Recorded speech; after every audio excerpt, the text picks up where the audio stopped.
What is the deal, beautiful people? My name is Ramon. This is LD Photo, proud member of the LD group, Lifestyles Defined group. And this particular video is an AMA, and if you're new here, you're not sure how this works, you ask your question in the comment section down below, and we answer it in upcoming videos. Today's question from Thomas Dillon. Hi mate, I've been enjoying your clips. Thank you, sir, glad you're enjoying them. I am a hobby photographer who is relatively inexperienced and have an EM5 Mark II with a 14 to 150 millimeter Olympus lens, a Panasonic 20 millimeter prime, and a 7.5 laowa prime. I was on a surfing trip over the weekend and was struggling to get the zoom I needed to capture my mates with the 14 to 150. I am tempted to purchase the Panasonic 100 to 300 Mark II, which would be amazing for this kind of shooting, but I'm unsure if I would get as much use as the other three lenses. I primarily shoot travel and landscapes. Just curious, how much would you have to use a specialty lens to justify purchasing it? This is an interesting question. I like where you are because this is what catapults you to the next level of your level up or your experience as a photographer. Is hitting the ceilings, right? It's having your gear and having your camera out on location or wherever you are and like, all right, I'm good, let's do it. And then you run into a problem that you can't solve. That's how we grow as a photographer. You hit that ceiling. So I'm glad to see that. You know, I'm sad to hear because you missed some shots, but I'm glad to see that you're pushing yourself forward and you couldn't get that shot you wanted. Now, I think you have a pretty good range covered there. That's a pretty good focal length with that zoom that you have there, and there really isn't much you can't capture with that.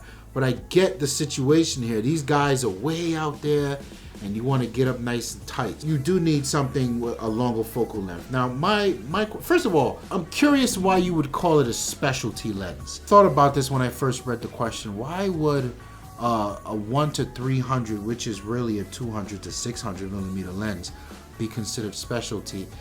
And I had to do some reflecting. What would I call a specialty lens? I guess it's a lens that's outside of my normal kit.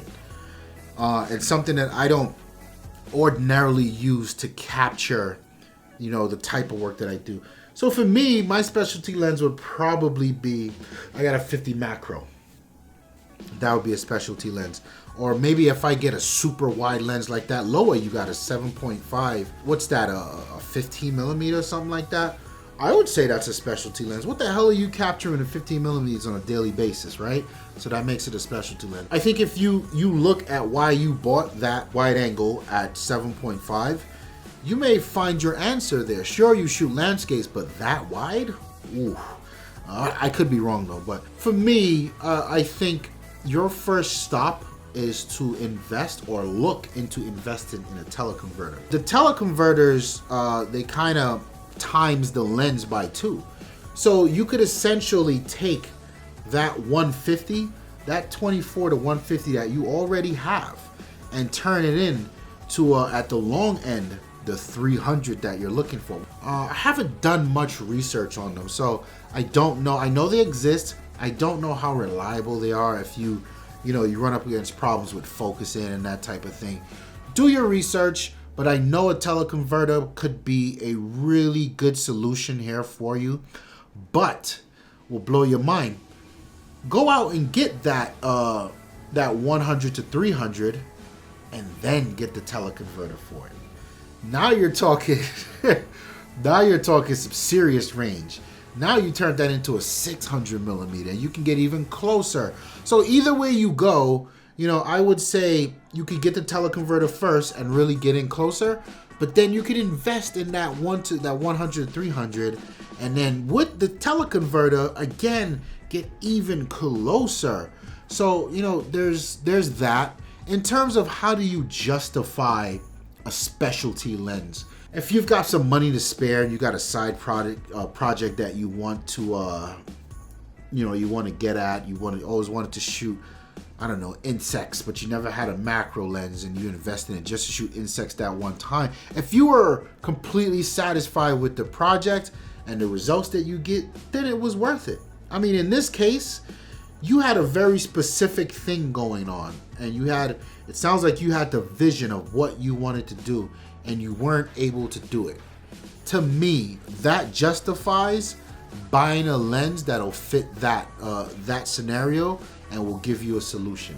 That's how you justify it. It doesn't matter that, how often are you going to use it versus all the other lenses and the default lenses in your kit. What matters is, was that shot or that moment really that big of a deal to you? And do you never want to let another moment like that get away? Then that purchase is justified. I want to hear from you guys in the comment section below. The rest of the LD Familia, jump in.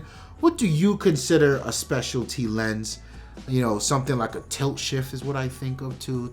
Tilt shift macro lenses. Those lens baby lenses are pretty cool. They're not really that expensive. But yeah, I want to hear what you guys think of specialty lenses. And I also want to know, how do you justify buying things that you aren't going to use on a regular basis in your kit or your loadout? My name is Ramon. Thank you so much for your question. Like the video if you like it, and don't forget to subscribe. And before I go, I want to tell you about Telegram. We started a group chat in Telegram. So if you want to come hang out with us, load up the Telegram app, download it if you haven't already. It's like WhatsApp. And then look for LD Familia, and that's where you'll find us. My name is Ramon. I'm out of here. Peace. Well, I guess. And the reason we started Lifestyles Defined is because if we weren't on camera arguing about these things, the technologies, the phones, the iPhones, the Androids, the cameras, the games, we'd be on the phone arguing about it. We'd be in each other's houses arguing about it. So why not just put it in front of a camera for everyone to enjoy it the way we do? That's what Lifestyles Defined is all about. We just